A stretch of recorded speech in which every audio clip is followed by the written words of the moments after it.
यदि आप भी चाहते हैं विद्या म्यूजिक की ऑडियो वीडियो सबसे पहले आप तक पहुंचे तो लाल कलर का बटन दबाकर चैनल को सब्सक्राइब करें और हाँ, बेल आइकन को दबाना ना भूलें।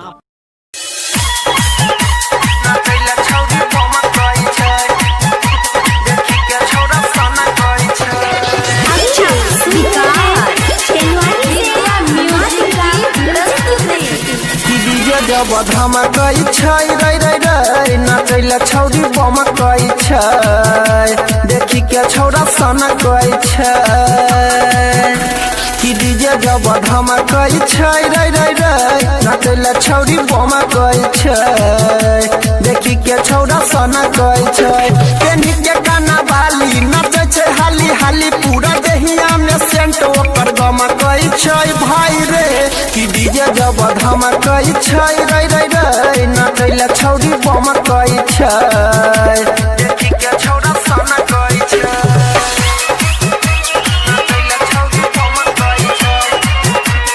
डीजे विकास मटियार कला सीतामढ़ी विद्या म्यूजिक की प्रस्तुति। अरे नाचै छै छौरी गजब के भैया लचकाबै कमर रे अरे के करो नाही राखै छै छोरिया ई त तनियो डर रे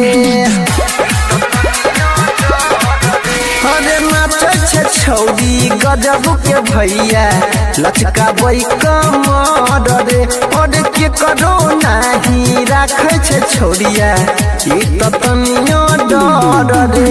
लगाबै भोजपुरी खनकाबै छौरी चूड़ी एकरा ढोरही बोले जर लाइट चमकई छै रे रे रे कि डीजे जब धमकई छै नचैला छौरी बमकई छै देखी के छौरा सनकई छै नचैला छौरी बमकई छै डीजे विकास अभी आप मटियार कला सीतामढ़ी से मात्र विद्या म्यूजिक की प्रस्तुति। अरे डीजे वाला लंग कराई देलकै छोरिया खूबे मार रे अरे अनिल परवीन राइटर सोनू करै छै गोली के फायर रे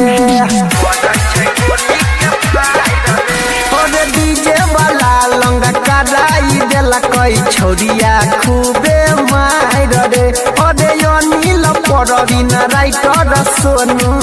करै गोली के फायर रे खूबे करे छमा छम लेके जीजा के संग छौरी डीजे पर नाचैला फोना कई छै रे रे रे कि डीजे जब धमकई छै नाचैला छौरी बमकई छै देखी के छौरा सनकई छै कि डीजे जब धमकई छै रे रे रे नचैला छौरी बमकई छै देखी के छौरा सनकई छै पेन्ही के काना बाली नचै छै हाली हाली पूरा देहिया में सेंट ओकर गमकई छै भाई रे कि डीजे जब धमकई छै रे रे रे नचैला छौरी बमकई छै।